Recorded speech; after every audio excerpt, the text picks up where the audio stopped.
Elric Legloire, créateur du podcast The Sales Game et responsable de la prospection chez TalkPush. Merci de nous rejoindre pour ce nouvel épisode. Aujourd'hui, je reçois Geoffroy Villard, directeur des ventes chez Mooncard. Donc, bienvenue Geoffroy et merci d'être avec nous. Comment ça va aujourd'hui? Ça va super bien, merci. Merci de m'inviter à ce podcast. J'ai déjà écouté plusieurs fois, donc c'est assez cool. Avec grand plaisir. Et justement, avec toi aujourd'hui, l'idée, ça va être de parler de prospection, mais de ton point de vue justement de directeur. Mais avant ça, est-ce que tu peux te présenter, nous raconter un peu ton parcours et comment t'en es arrivé là? Ok, super. Le parcours, il est assez intéressant dans le sens où j'ai eu la chance en tout cas de commencer dans une startup où j'étais le premier salarié sales. Chez Tiller. Du coup, Tiller, qu'est-ce qu'il propose? C'est c'est un système de caisse enregistreuse sur iPad avec un environnement du coup connecté pour tout ce qui est digitalisation des points de vente. Et du coup, j'ai eu la chance de commencer là-bas en tant que premier commercial, donc CDI. On était 5 dans la boîte et la première chose qu'on m'a dite, c'est vends. Donc, je sortais d'études où j'avais pas la réalité du terrain non plus. J'ai pu en savoir faire quelques essais en stage, mais bon, c'est pas la véritable réalité. Et puis là, il a fallu du coup faire connaître une marque qui n'était pas connue, euh, aller remplacer des produits qui étaient déjà en place et aussi se former sur le terrain à la vente. Donc ça s'est super bien passé dans le sens où au bout d'un an et demi, je suis passé manager, du coup manager d'une équipe de 8 personnes. Là, j'ai managé du coup plusieurs équipes différentes parce qu'il y a eu énormément de recrutements. On est monté jusqu'à 50 personnes dans l'équipe commerciale chez Tiller pendant 3 ans et demi. Et après, j'étais du coup à un intermédiaire entre le VP Sales et les différents directeurs commerciaux France, Espagne et Italie. Le but, c'était de pouvoir aligner après le discours et surtout la stratégie de Tiller en France, Espagne et Italie, d'avoir tous la même vision. Voilà. Suite à ça, j'ai été contacté du coup par Mooncard. Mooncard, donc c'est une entreprise que je connaissais bien parce que j'utilisais aussi chez Tiller. Mooncard, qu'est-ce qu'on propose? C'est une carte bancaire qui facilite et en tout cas automatise la gestion des notes de frais et des dépenses professionnelles pour les entreprises. Donc le but, c'est tout simplement que l'utilisateur, le faiseur de la note de frais, utilise sa carte, prenne en photo le justificatif, le jette et puisse transmettre ça tout simplement en un clic à la comptabilité, et que la comptabilité est juste à faire un export vers son logiciel comptable. Donc là aussi, c'est un marché qui a énormément de potentiel. Et j'ai trouvé cette boîte hyper intéressante parce que c'était un sujet qui me concernait aussi chez Tiller. Je suis associé chez Tiller encore et même pour un associé, c'était hyper compliqué de faire des dépenses. Et quand on a adopté ce système, c'est marrant, mais tout le monde avait la patate. Donc, je me suis laissé attirer par cette super boîte. Donc là, ça fait combien de temps que tu les as rejoints? Ça fait depuis janvier, Depuis janvier. donc c'est assez frais. Et donc du coup, pour nous donner un peu le contexte, donc tu arrives justement dans une équipe commerciale qui est déjà en place. Il y avait combien de personnes dans l'équipe? Enfin, il y a 7 combien de personnes. personnes? 7 personnes. Ouais. Donc, il y a 7 personnes. Je suis arrivé avec la mission justement de pouvoir structurer cette équipe, la développer et surtout, j'ai la chance, Mooncard a énormément de chance parce que son produit a une grande valeur de pouvoir closer des deals, du coup, pouvoir vendre avec énormément de leads entrants. Donc des personnes qui demandent les services de Mooncard. Moi, mon but, c'est d'aller chercher de la prospection pour aller justement créer beaucoup plus de business et pas forcément être dépendant des demandes. Euh, donc ça, c'était ma mission principale. C'est ma mission principale du coup chez Mooncard. Justement, c'est ce dont tu me parlais dans le premier appel qu'on avait fait ensemble, que tu Ouais, me disais que la prospection, c'était un sujet assez important en fait dans cette mission que tu as chez Mooncard. Mais avant d'entrer dans le sujet, en fait, j'avais peut-être que quelques petites questions pour donner le bien sûr. contexte en fait de ce que vous faites chez Mooncard au niveau de la vente. Donc, Ouais. tu peux nous dire, ça ressemble à quoi ton cycle de vente en durée? Alors, il y a plusieurs cycles de vente. On divise du coup les entreprises en fonction de leur taille, nombre d'employés, en fait, tout simplement, en fonction de différentes catégories. Donc, il y a des S, des M, enfin des L, des XL. Et là où on fait vraiment une séparation, c'est à partir de 50 employés. Il y a un entre-deux entre 50 et 200 employés où là, ces cycles de vente sont hyper rapides. Où là, on peut aller en un rendez-vous, deux rendez-vous, aller installer la solution chez le client. Et après, il y a des cycles de vente qui sont un peu plus longs, à partir de 200 employés, 200 collaborateurs, où là, on commence à avoir du coup des discussions avec la partie comptable, enfin tout ce qui est directeur financier, responsable administratif et financier, pareil, que ce soit des utilisateurs aussi. Donc, il y a beaucoup, que ce soit des consultants, que ce soit des office managers, tous ceux qui sont utilisateurs. Il y a aussi une partie où il n'y a pas seulement le décideur qui rentre en compte là-dedans, mais aussi d'autres utilisateurs. Est-ce que ça va dans leur process, etc. Ouais, c'est quand tu commences à avoir vraiment beaucoup de personnes qui sont impliquées dans tout le processus d'achat. C'est ça. Et, euh, et donc aujourd'hui justement, enfin, sur ces tailles-là que tu me disais, donc tu as S, M, L et XL. Donc pour toi Ouais. aujourd'hui, c'est quoi là où tu te focuses le plus? Alors, il y a deux sujets. Le but pour moi, c'est de pouvoir automatiser cette partie, enfin automatiser, de pouvoir industrialiser la partie un peu plus rapide. Donc, ne pas traiter, ne porter autant d'attention sans discréditer les tailles d'entreprise un peu en dessous, mais de pouvoir aller beaucoup plus vite, d'avoir un discours qui est très, qui est très hiérarchisé. Euh, pour aller plus vite dans cette démarche. Voilà, ne pas traiter de la même manière un contrat qui a, je ne sais pas, 15, 20, 30 employés comme une personne qui va avoir 200, 500 employés. Voilà. Ça, c'est le plus gros du travail, de pouvoir justement avoir un discours qui est le même pour ce type d'entreprise.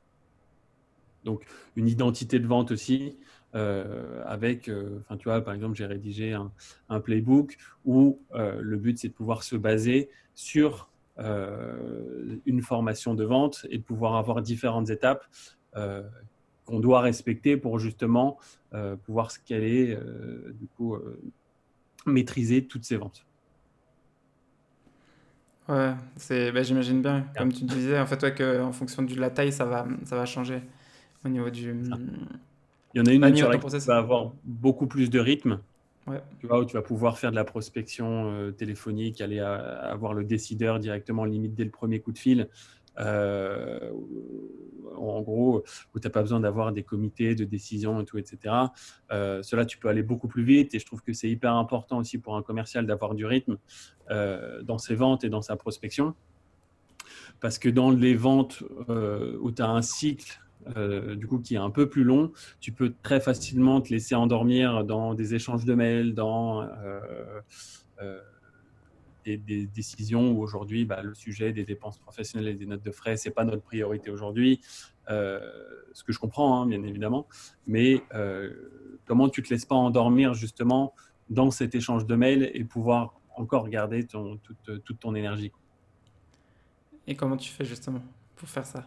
Qu'est-ce que tu fais? Comment tu formes tes commerciaux pour pas qu'ils s'endorment justement? Alors, le but, c'est de pouvoir justement alterner des périodes de mails, d'appels, de pouvoir justement classer ces différents mails, ces réponses. Tu vois, je te prends un exemple, j'envoie un mail à 10 prospects. Après, je vais pouvoir savoir, du coup, sur Spot, s'il a été ouvert ou répondu ou pas. Et en fonction de ça, sur ce premier mail, tous ceux qui n'ont pas répondu, je leur passe un coup de fil. Si jamais après ils répondent, je vais pouvoir les passer dans une autre catégorie du coup de prospects. Bon, j'ai eu le contact avec la personne, elle est d'accord, elle n'est pas d'accord, elle a le temps, elle n'a pas le temps. Ok, j'ai déjà eu une première réponse. La personne du coup qui me répond à son mail, j'ai pas le temps, quand est-ce que c'est, je lui repasse quand même un coup de fil. D'accord, j'ai bien reçu votre message et le but c'est de pouvoir justement alterner ce côté mail et téléphone pour que la personne puisse mettre une personne, une voix sur un mail et commencer une relation de confiance. Ok. Et tu fais ça, en gros, enfin dans une journée, en gros, tu as une heure, tu leur délimites une heure, en fait, par exemple, pour envoyer des emails, et après une heure sur des appels. C'est ça, on a des plages justement qui sont définies pour ça. Donc, on a des sprints de call, que ce soit le mardi matin, le mercredi matin, et juste après, une plage de prospection par mail.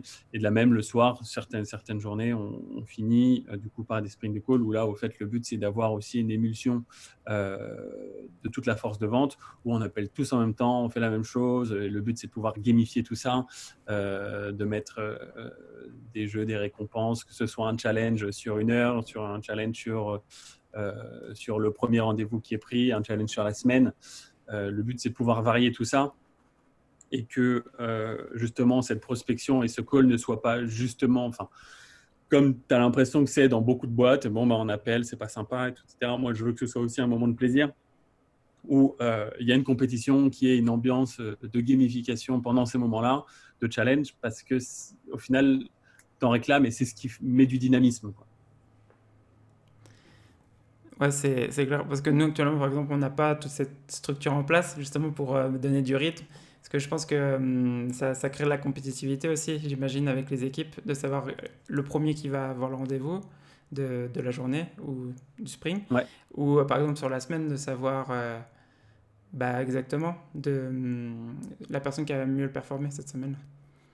C'est ça. Le but, c'est de pouvoir justement faire une petite compétition et de toujours être dans un environnement de jeu, du coup, de compétition saine, hein, bien sûr, mais surtout, tu vois, d'innover à chaque fois. Je sais que je ne l'ai pas fait encore chez Mooncan, mais on l'a fait chez Tiller, des tournois où c'est des 1 contre 1. Il y a 2 personnes qui appellent, qui sont au milieu, et en 10 minutes, ils doivent prendre le plus de rendez-vous. Tu vois. Ensuite, ça va être des gages. S'il y en a un qui prend un rendez-vous, chacun écrit des gages dans un chapeau et il doit le faire pour l'autre. Enfin, tu vois, c'est assez bon enfant. Tu vois. Ouais, ça casse la routine, justement, de passer des appels tous les jours, où justement, bah, parfois, tu peux trouver ça redondant assez rapidement. Parce que C'est ça. je pense qu'il y a une des choses aussi, je pense qu'on n'entend pas assez parler, c'est que dans la vente, tu sais, c'est un peu comme une montagne russe, en fait. Peut-être tu vas avoir des bonnes journées et des très bonnes journées, et il y a des journées où justement, bah, tu sais pas ce qui se passe, mais les prospects, enfin, ils décrochent pas, ou tu n'as pas des prospects qui vont t'intéresser. Donc, de faire ces petits jeux, je pense que ça aide pas mal au niveau de la motivation des prospects, des commerciaux tous les jours. Ouais. Ah oui, non, mais clairement, de toute façon, ça m'est déjà arrivé quand j'étais chez Tiller au début. Tu passes 300 calls par jour. Pendant une semaine, j'avais chopé 0 rendez-vous. La semaine d'après, j'arrive un peu moins emballé, et au final, je passe 100 appels dans la journée et j'arrive à prendre 8 rendez-vous. Tu vois, alors que c'est inexplicable, alors que j'ai rien changé, j'ai juste gardé la même méthode. Parfois ça fonctionne, parfois ça fonctionne pas, mais si tu as toujours cette petite chose à gagner, tu dis bon, là tu as toujours cette énergie de dire bon, cette fois-ci c'est pour moi. Et justement, tu parlais de routine tout à l'heure. C'est vrai que ce sont des plages qui sont régulières, qui sont dans l'agenda justement. Comme c'est quelque chose qui est régulier, tu peux vite te lasser. Et le C'est but, ça. justement, c'est d'arriver en se disant, bon, qu'est-ce qui se passe aujourd'hui? Le sprint de call commence à 9 heures. Généralement, en plus, j'ai tendance à mettre des gains pour ceux qui arrivent le plus tôt. Enfin, plus élevé, en tout cas, pour les premiers rendez-vous. Donc, ça pousse les gens à venir, à dire, bon, qu'est-ce qu'il y a à gagner aujourd'hui? Et donc, du coup, tu arrives au bureau avec un sourire en disant, bon, je commence la journée, je vais gagner quelque chose. Ouais, j'imagine que dès le début de la journée, ça te met dans l'ambiance directe, en fait. Ouais, Ça crée l'ambiance de la journée. c'est ça. Et bah, en fait, je voulais revenir un peu justement, enfin, ça va être toujours dans la prospection, mais au niveau managérial, en fait, bah, chez Tiller, en fait, bah, tu étais déjà en place, les commerciaux te connaissaient, donc j'imagine qu'au niveau d'implémenter des process ou des changements, bah, c'était beaucoup plus simple pour toi parce que bah, les gens te font confiance. Mais comment Mm. ça s'est passé pour toi de ton côté, justement, quand tu es arrivé chez Mooncard? Parce que là, il faut prendre en compte que bah, l'équipe était déjà en place. Et toi, tu Ouais. arrives justement bah, comme nouveau directeur.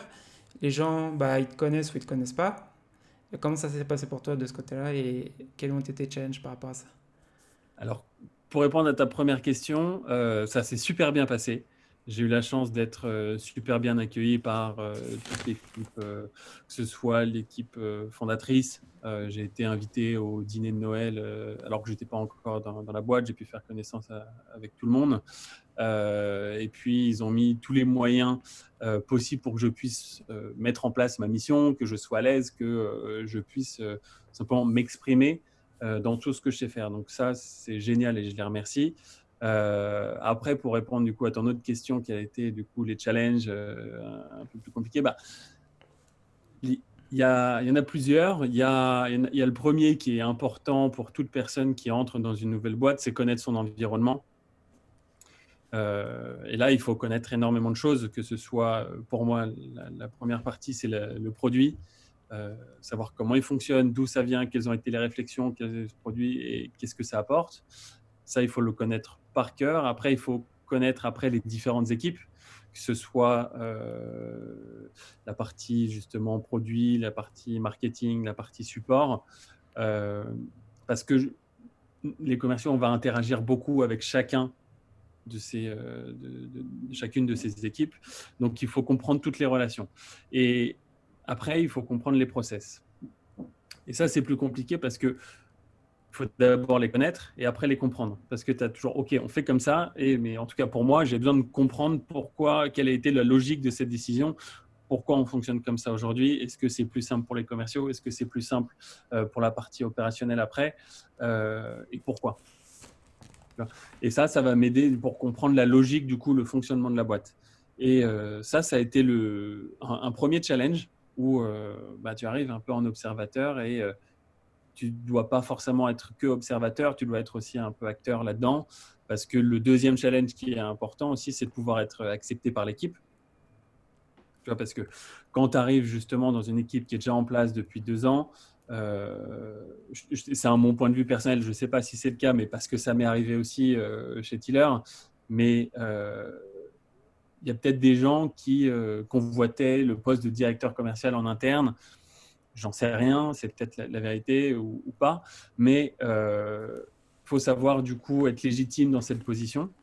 Et justement, je pense souvent à mon ancien directeur commercial, Valentin Quito, de Tiller, qui est arrivé du coup après moi, où moi j'étais du coup le premier CDI, je manageais mes stagiaires et j'avais un peu la casquette de directeur commercial, même si ça ne l'était pas officiellement.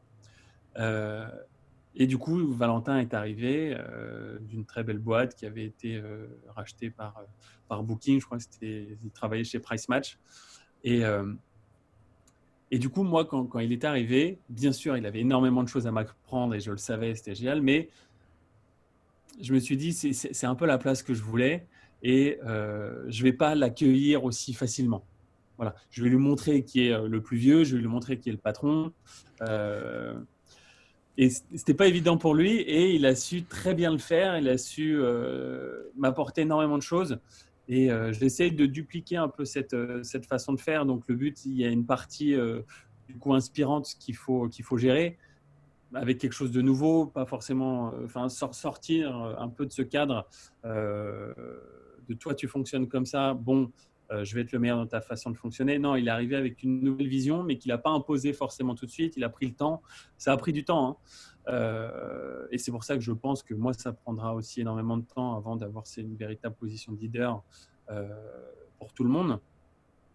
En tout cas, que ce soit avéré. Mais ça a pris du temps et je l'ai challengé et j'ai énormément appris parce que il a eu toute la patience du monde pour pouvoir m'apprendre des choses que je ne connaissais pas, pouvoir me faire changer d'avis parce que après 6 mois dans la boîte, moi je dis moi ça fonctionne comme ça non ça marche pas, ça marche pas. Et il m'a écouté sans vraiment m'écouter, il m'a écouté sans vraiment me comprendre en me disant d'accord, si ça marche pas, on va changer et ça va fonctionner de telle manière. Et pendant plusieurs fois, je prends l'exemple de la vente en one shot, où pour moi, je ne connaissais pas, ça n'existait pas, c'était impossible qu'une personne puisse prendre sa décision lors du premier rendez-vous, surtout pour payer des abonnements en amont. Tu vois. Donc, le but, c'était tu prends ton forfait téléphonique et je te dis que je te fais un prix si tu payes tes 3 ans en avance. Je ne suis pas sûr que tu sois d'accord. Et pour moi, c'était impossible. Et au final, il a insisté, il n'a pas lâché. Ça a duré 2-3 mois quand même avant que je comprenne et que j'y croie. Et je sais qu'il faudra tout ce temps aussi pour moi pour pouvoir apporter ma vision. Et ça va être du travail, ça va être dur. Et donc ça, c'est le plus gros challenge.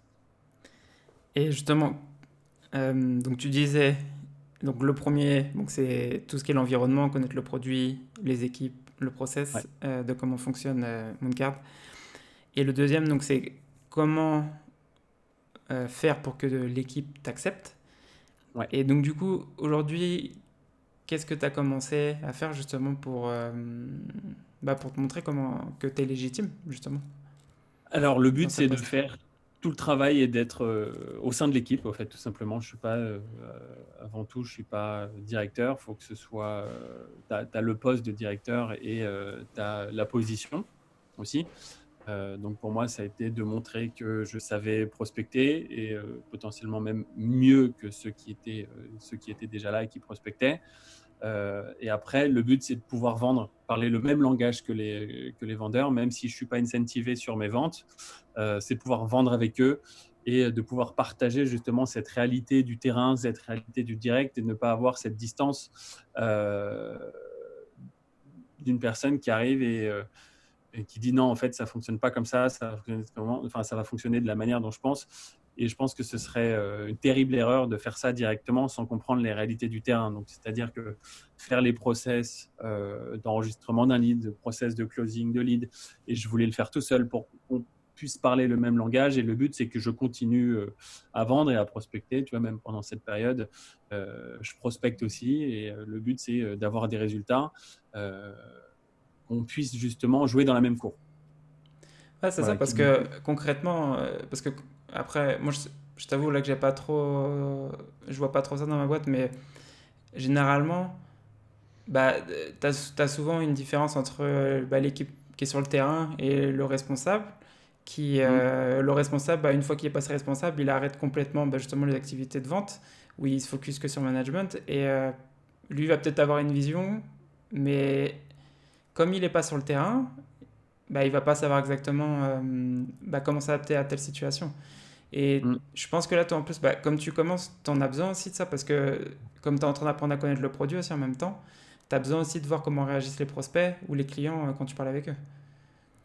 Ouais, Et donc, je pense que ça, c'est un très bon moyen en fait aussi pour créer cette légitimité-là, parce que ton équipe voit que toi aussi, es là pour faire le travail et pour parler avec eux et de justement d'échanger.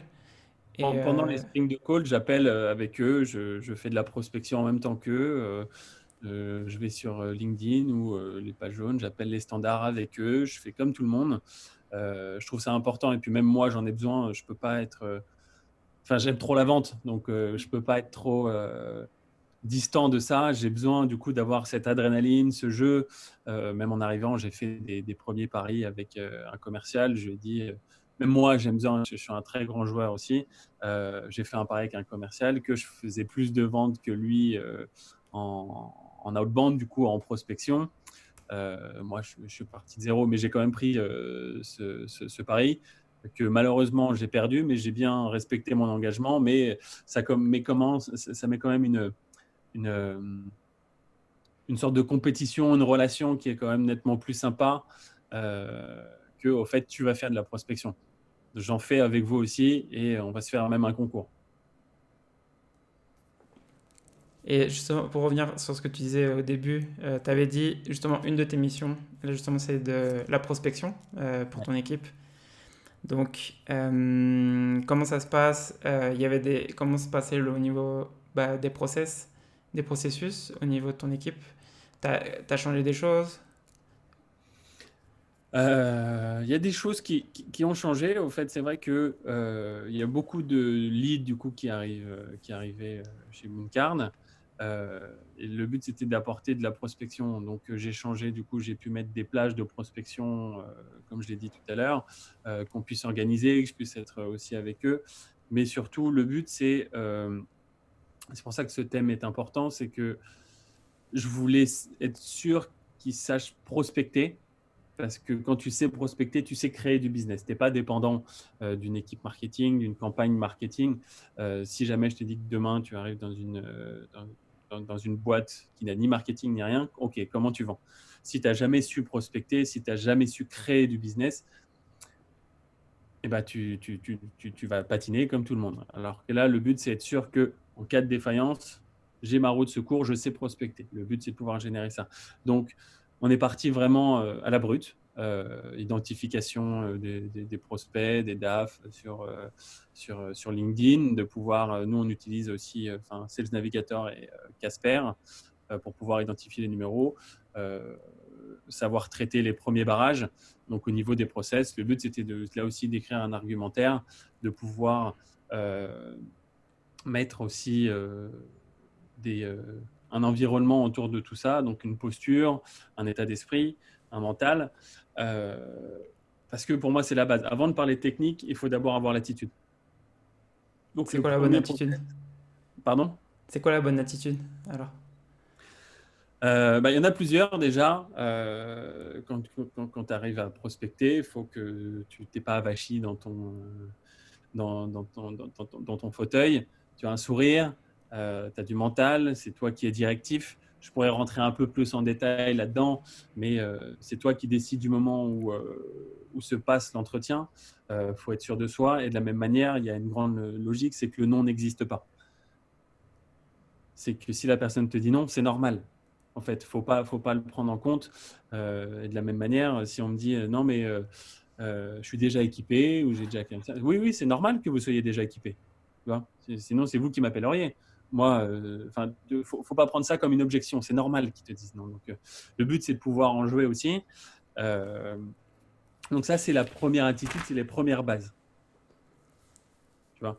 Et après, dans le process, il y a tout ce qui est le discours, de pouvoir avoir sa propre identité, de pouvoir se démarquer aussi des autres, parce que là, tu peux parler que ce soit des premières barrières, hein, les standardistes, si tu n'as pas tous les numéros, je veux dire, de ta cible finale, ou que ce soit les restaurateurs avant, ils se font prospecter tout le temps. Donc, qu'est-ce qui fait que cette personne va vouloir te donner le bon interlocuteur aussi? Donc ça, il va falloir aussi avoir le sourire qui s'entend au téléphone et être sympa. Donc la première chose, c'est pas arriver, défoncer une porte en disant bonjour, c'est Geoffroy de Mooncard, on vend des cartes bancaires qui automatisent la gestion des notes de frais. La standardiste, elle s'en fout, elle va te dire envoyez un mail. Du coup, alors que si tu arrives avec une autre approche en disant bonjour, c'est Geoffroy de Mooncard, vous allez bien, tu laisses ton blanc et la personne va te dire bah, oui, merci et vous. Et là, tu vas pouvoir engager une discussion de manière beaucoup plus sympathique, j'ai envie de dire même de manière beaucoup plus humaine, parce que c'est elle qui a la clé, c'est cette personne qui a la clé de la porte que tu veux ouvrir. C'est elle qui peut te passer du coup ta cible, c'est elle qui peut te donner des informations. Donc ça, ce sont les personnes les plus importantes de ta prospection. Et ça, il va falloir du coup, si la personne n'est pas là, créer un lien avec ces personnes parce que là, la personne dit, bon, Jean-Michel n'est pas là, vous pouvez lui envoyer un mail. Non, vous savez quoi, je vais passer directement. Et puis vous, du coup, votre prénom, c'est comment? Parce qu'on va savoir longtemps, on va savoir souvent, je vais vous appeler souvent. Donc, créer une logique de sympathie que tu vas pouvoir appeler du coup cette personne par son prénom. Et au final, qu'elle te puisse te transférer la personne nécessaire quand tu en as besoin. Ouais, et en plus, c'est intéressant ce que tu es en train de raconter parce que, en gros, je sais plus où j'avais entendu ça, mais c'est une question que je me posais pas. Mais tout ce qui est les standardistes ou les secrétaires, ils sont entraînés justement à bloquer les vendeurs. Donc si tu arrives avec ton speech de vente, bah, automatiquement, eux, bah, ils vont te balancer son speech pour un vendeur. Ah bah faut envoyer un email. Alors que si tu arrives avec une démarche d'une personne, que tu es vraiment là pour créer une relation avec elle, et bah oui, bien sûr, on sait que c'est pour de la vente, mais vraiment, enfin, sur une démarche très différente sur ce que tu es en train de raconter, justement, là, c'est une autre personne, et si tu lui parles comme à une personne, elle va te passer le contact. Ouais, ça se fait pas forcément du premier coup, mais tu vois, ça m'est déjà arrivé.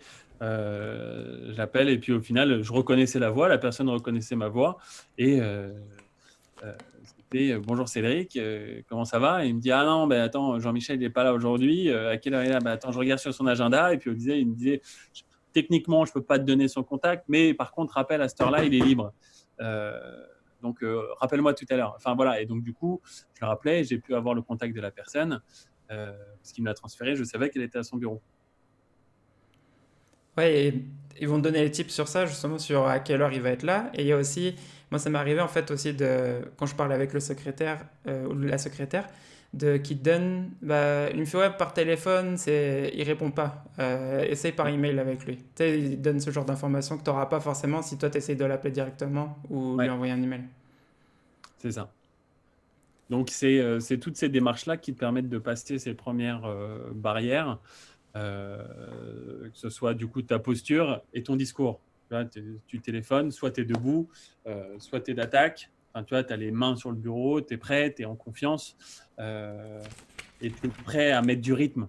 C'est ça le plus important, c'est de pouvoir mettre du rythme ou se dire pendant 1 heure, je suis à fond. Après, j'irai faire ma pause café, j'irai faire ma pause clope, tout ce que tu veux. Mais pendant 1 heure, je suis concentré, je suis dans ma bulle et je fais défiler les numéros. Et tu leur donnes un nombre d'appels à faire pendant cette heure-là ou c'est juste à 1 heure et tu fais le max d'appels? Oui, c'est le max d'appel. De toute façon, Ok. il y a toujours un gain. Donc, je ne veux pas mettre un objectif d'appel parce que si au final, tu arrives à prendre 2 rendez-vous et que ces 2 rendez-vous, bah, je préfère 1000 fois que tu passes 2 appels, que tu prennes 2 rendez-vous en 1 heure et que tu passes une demi-heure avec chaque personne, plutôt que tu appelles 60 personnes en 1 heure, mais que tu es personne au bout du fil. C'est clair. Et comment tu fais pour structurer justement un appel à froid, justement, quand tu as la personne, le décisionnaire au téléphone? Ouais. Alors, de la même manière, je suis toujours sympathique. Et le but, c'est d'arriver en posant enfin, des questions assez simples, mais pas juste une logique de oui, oui, oui. Euh, je lui demande déjà si, je prends l'exemple de Mooncard, je lui demande comment il traite ses notes de frais, enfin déjà s'il en fait, comment il les traite, euh, et de la même manière, ce qu'il utilise, est-ce qu'il en est satisfait. Et après, le but, c'est de pouvoir enclencher un petit virage où tu te dis, bah, très bien, génial, je vois que vous utilisez ça, vous êtes familier avec cette façon de faire. Moi, le but, c'est de vous présenter Mooncard. Et là, tu vas commencer à avoir ces premières objections. Euh, et je ne pose pas de questions. Mon but, c'est de lui présenter Mooncard et je m'arrête. Il va me dire oui, il va me dire non. Et je vais pouvoir traiter justement ces premières objections. Très bien, soit oui, soit non. Et tu as toujours cette différence qui est de euh, proposer un rendez-vous, demander ce qui ça va. Moi, je suis assez, tu vois, de la même manière, je disais qu'il faut être assez directif. Je lui dis que je suis disponible jeudi à 15 heures. Voilà, je suis disponible pour pouvoir lui proposer. C'est vrai que dans ma logique aussi, on est quand même j'ai un agenda qui est quand même assez rythmé, avec des rendez-vous aussi qui sont dedans.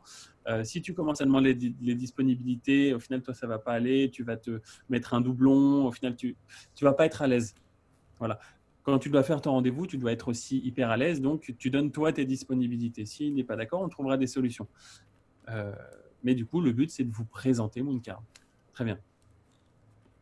Je ne suis pas là pour vendre. L'objectif de mon premier call, ça ne va pas être de vendre non plus. L'objectif premier, c'est de prendre un rendez-vous. Je vendrai quand j'aurai le rendez-vous. Mais là, je ne vais pas lui vanter les bénéfices, je ne vais pas lui demander ça. Je vais juste essayer de trouver des premières synergies pour lui dire très bien. Bah, quoi qu'il en soit, s'il est déjà équipé, très bien, bah, vous êtes familier avec ce genre de fonctionnement. Moi, le but, c'est de vous en présenter. Je ne suis pas en train de démonter son utilisateur, enfin son fournisseur, et je ne suis pas en train de me mettre en avant non plus. Je ne lui vends rien. Je lui vends juste un rendez-vous. Ouais, tu fais connaître la marque aussi en même Voilà. temps. Donc, de tous les cas, Et de la même manière, vas-y. ouais, du coup, même s'il n'est pas intéressé sur le moment, au moins il sait que Mooncard ça existe comment dire, pour ce type de service. C'est ça. Il y a le côté au moins il connaît, et déjà je lui demande aussi s'il connaît. Tu vois, je lui dis, je travaille pour Mooncard, vous connaissez? Il me dit non. Je lui dis, on fait quand même pas mal de bruit en ce moment. C'est-à-dire que je fais mal mon travail aussi. Tu vois. Donc, il y a un côté sympathique et je ne suis pas le vendeur qui va arriver en disant j'ai la meilleure marque, j'ai le meilleur système, tout le monde le connaît. Voilà, il faudrait savoir rester humble aussi, tout en étant sûr de soi. Et donc, de la même manière, s'il ne connaît pas, je suis là pour lui faire présenter. Et ça, tu connais Mooncard, tu lui demandes dès le début de l'appel ou tu fais à quel moment ton appel? Dès le début, Dès le début, ouais. voilà, je suis Geoffroy de Mooncard. Ce que vous connaissez. Je m'en fous qu'il me dise oui ou non. Enfin, s'il me dit oui, génial. S'il me dit non, c'est ok, c'est dommage, je vous explique. Tu vois. Donc, en fait, le but, c'est d'avoir une discussion. Il y a trop de personnes qui arrivent en disant bonjour, je suis Geoffroy de Mooncard, on a développé une carte bancaire intelligente qui automatise la gestion des notes de frais. Là, le but, c'est de pouvoir avoir un échange et que la personne se sente respirer. Alors que si tu arrives en parlant 30 secondes, il va dire je suis désolé, je ne suis pas intéressé. Il ne va pas être sympathique. Ouais, parce que sur ce que je te disais tout à l'heure, c'est comme avec les secrétaires, la personne elle va encore elle entend un vendeur encore et donc du coup elle va se bloquer, elle va dire non, je suis pas intéressé. Alors que Ouais, là, si même tu si tu as prends un cette truc approche, intéressant. comment? Même si tu as un truc intéressant à lui vendre, si tu n'es pas sympa, on ne voudra pas t'écouter. C'est ça? Faut, Et J'allais dire, il faut savoir que cette personne, si tu prends ce rendez-vous, elle va passer 1 heure de son temps avec toi. Alors, qu'est-ce qui lui donnerait envie de passer 1 heure avec toi? C'est ça la question. Donc, si la personne doit passer 1 heure avec toi, fais-lui passer un bon moment. Un moment humain, un moment sympa, et que la personne, elle se souvienne de toi. Et justement, là, sur ce que tu es en train de dire, dans cet objectif-là que tu as sur l'appel, j'ai bien aimé en fait comment tu structures l'appel parce que tu disais tout à l'heure que tu poses des questions sur comment il gère ses notes de frais aujourd'hui. Mhm. Et, euh, et en fait, je trouve que quand tu fais des appels dans cet esprit-là et pas dans l'esprit de pitcher ton produit dès le premier appel, en fait, tu lui fais voir à ton prospect qu'il y a d'autres solutions qui existent. Et là, nous actuellement, en fait, on est en train de travailler sur le, on travaille sur leur, comment je peux dire ça. On leur parle de problèmes que nos clients ils ont actuellement Ouais, et on essaie de voir si lui il a aussi ce même problème. d'accord. Et s'il n'a Justement pas le pour même vendre. problème. Généralement ils l'ont. Généralement. Parce que comme on contacte le même secteur d'activité, même taille de boîte, ils ont des problèmes similaires. Ouais. Ok. Et donc s'ils ne l'ont pas, généralement, on va essayer de creuser un peu plus justement pour voir ce qu'ils ont comme souci aujourd'hui. Mais comme on connaît, en fait, comme on vend principalement sur un secteur d'activité, on connaît la plupart des problèmes qu'ils ont. Après, bien sûr, il y a toujours des entreprises qui ont des problèmes un peu différents, mais généralement, c'est des problèmes assez similaires. Tu as plusieurs façons de faire. Tu as cette fameuse logique du oui qui entraîne des oui, etc. J'aime bien, mais elle ne se passe jamais comme ça. Voilà, à la limite, les personnes ont l'habitude. Tu vois, quand tu arrives à avoir des personnes qui ont un peu d'expérience en achat, elles ont l'habitude de ces oui. Tu vois, moi, je peux poser la question, bonjour, est-ce que la gestion des notes de frais est un enjeu pour vous? La personne qui me dit non, je ne la crois pas. Parce qu'il y a tout le monde qui fait des notes de frais et des dépenses d'entreprise. Mais bon, ce oui n'a pas de valeur. Tu vois, parce que ce n'est pas un vrai problème qu'elle me dit. Je préfère un bon oui qu'un faux, enfin, ou un Ouais. vrai non même, qu'un faux oui. Donc, je préfère poser des questions où il va pouvoir me répondre oui ou non. Mais s'il me dit non, je vais pouvoir du coup creuser et justement essayer de trouver une autre problématique. Ouais, c'est ce que tu faisais un peu tout à l'heure, plutôt d'orienter la conversation sur comment tu fais aujourd'hui pour gérer tes notes de frais et êtes-vous satisfait justement de cette Mhm. solution? Ouais. Et par exemple, s'ils te disent qu'ils sont satisfaits, qu'est-ce que tu leur réponds? C'est génial, c'est très rare d'avoir une personne qui est satisfaite de son logiciel de notes de frais. Voilà. et, Et et du du coup, coup, tu fais. voilà, il en Ouais, est content. Qu'est-ce qu'il aime? ouais. Moi, je cherche à savoir ce qu'il aime et ce qui lui manque aussi. Voilà, je fais une sorte de micro-découverte. D'accord, qu'est-ce qui vous plaît là-dedans? Et de la même manière, si la personne reste aussi sympathique, Je comprends, tu sais, tu as toujours des concurrents que tu n'arrives pas à déloger aussi, parce qu'ils sont nettement plus performants ou ça fait 20 ans qu'ils sont sur le marché. De la même manière, si tu es sympa, vous connaissez certainement des personnes qui sont pas dans la même, qui n'ont pas la même chance que vous. Est-ce que vous pouvez me donner des noms? Enfin, voilà. Quelles sont les personnes de votre entourage qui pourraient être intéressées par ma solution, du coup? Non, mais j'aime bien cette approche-là, parce que t'es pas... justement, nous, on va dire, on n'essaye pas de pousser tout le temps. T'as justement le meeting, si on voit qu'il n'y a pas une nécessité de la part du prospect, ça sert à rien de pousser, parce que de toute façon, s'il est content de sa solution, il va pas changer. En soi, il faut pouvoir être aussi insistant, mais aussi bienveillant. Voilà. Il ne faut pas être désagréable. Être commercial, ça ne veut pas forcément dire déranger la personne. De toute façon, tu vas déranger la personne. Faire de la prospection, tu vas déranger la personne parce qu'elle n'attendait pas ton appel. Donc ça, il faut l'avoir à l'idée. Et donc, ne pas s'offusquer si la personne dit je travaille, je suis désolé, monsieur, je travaille. Toi, tu as envie de lui dire moi aussi, je travaille, c'est mon métier, mais tu ne vas pas lui répondre ça parce que tu n'auras rien avec ça. Tu vois. Alors que si tu es sympa, que tu arrives à être bienveillant, la personne va pouvoir dire rappelez-moi à 18h, rappelez-moi à 19h, peut-être quand il n'aura plus le temps, mais au moins pouvoir avoir des discussions. Et tu te rendras compte qu'il y a beaucoup plus de personnes qui sont ouvertes à la discussion et nettement plus sympas que si tu arrives et que tu te mets dans la tête que tu es le commercial ou la personne qui fait de la prospection bête et méchante et, et que tu vas déranger les personnes et que du coup, tu n'es pas bien. C'est ça. Alors que si tu arrives avec ton sourire, ta bonne humeur et que la personne dit attends, c'est rare d'avoir quelqu'un de sympa au téléphone. Tu vois. Ouais, Moi, généralement, tu te fais en plus de ces personnes-là, des c'est personnes ça. qui sont sympas au téléphone. Et même si aujourd'hui, tu as dit non, tu sais, quand tu le rappelleras, il se rappellera de toi, parce que comme tu as eu une bonne conversation avec lui. Ouais. Du coup, là, on va arriver sur les questions un peu plus générales, justement, pendant cette interview. Donc là, ça va être en contenu, ressources, qu'est-ce que tu lis ou écoutes, et qu'est-ce qui a le plus influencé ta vie de commercial? Euh, alors, moi de toute façon, j'écoute pas mal de musique. Je trouve que ça détend beaucoup, ça laisse aussi s'exprimer, donc c'est assez sympa. J'écoute aussi des livres audio sur Audible. Là aussi, quand tu fais du sport, c'est assez cool de pouvoir sortir de son cadre. Et sinon, qu'est-ce que je lis? Je lis pas mal de bouquins qui sont à la fois, qui peuvent être un peu psychologiques ou sinon sur de la vente. J'ai 2 livres de la vente qui sont, enfin j'en ai un surtout qui s'appelle Never Split the Difference, ne jamais couper la poire en deux de Chris Voss.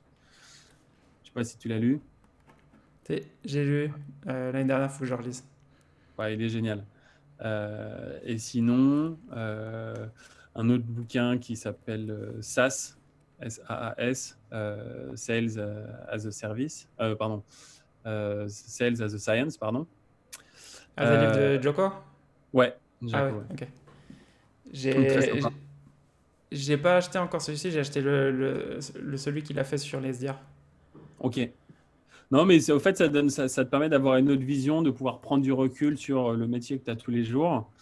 Donc moi, j'aime beaucoup lire, c'est très simple, les pages sont énormes, c'est assez bien illustré.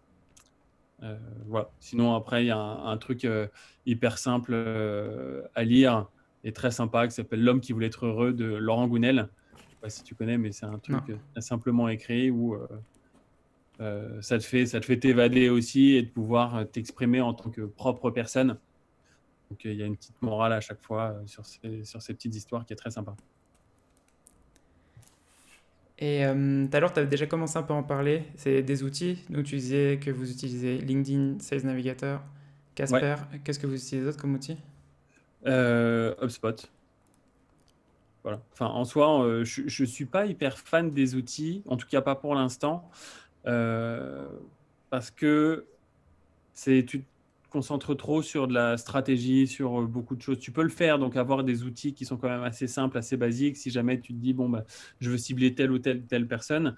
Après, tu restes trop dans la réflexion, comment je peux avoir la meilleure approche stratégique, alors que la meilleure façon de faire, c'est quand même de prendre son téléphone et d'appeler, quoi. Euh, il y a une partie stratégique qui est intéressante et ça, il faut laisser ça aussi au marketing, aller faire son boulot, aller faire des campagnes, aller chercher, faire du gros hacking, faire pas mal de choses. Je trouve que c'est important que les commerciaux aient certains outils, mais sinon, il était trop dans la réflexion. Au bout d'un moment, il faut passer sur le terrain, quoi. Et on arrive sur la dernière question Ouais. de l'interview. Donc, c'est quel conseil donnerais-tu à une personne motivée qui est sur le point d'entrer dans le monde de la vente?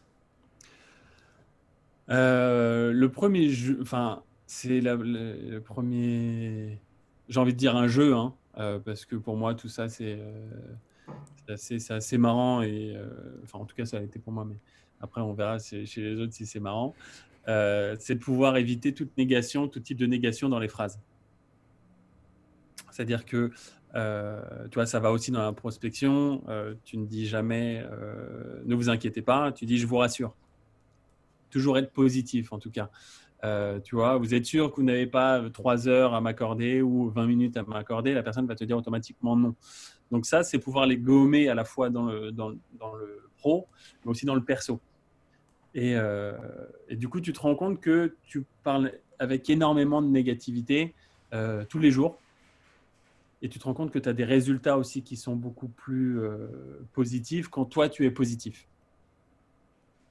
Donc, à chaque fois, du coup, que tu te poses une question, je me reprends aussi de temps en temps à dire, ah non, là, j'ai dit ne pas ou ne jamais ou des trucs comme ça. C'est, OK, c'est toujours. C'est pas ne jamais, je parle toujours. Tu vois.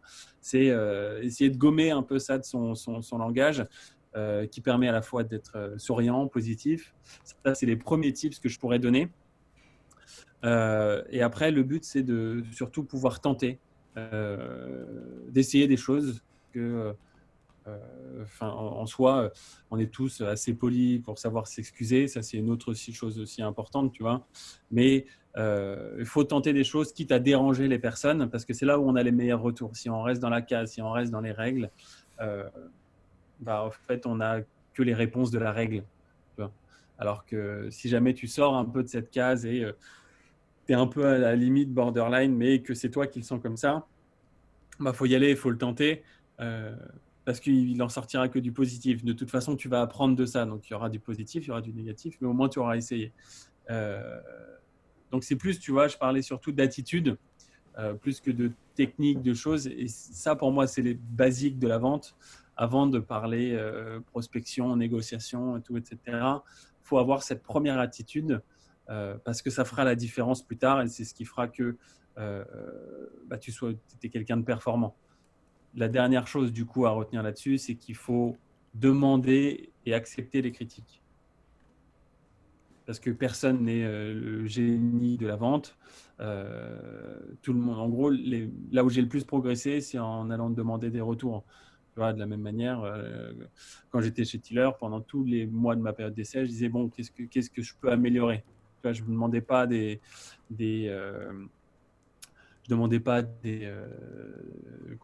des remerciements ou des bravos.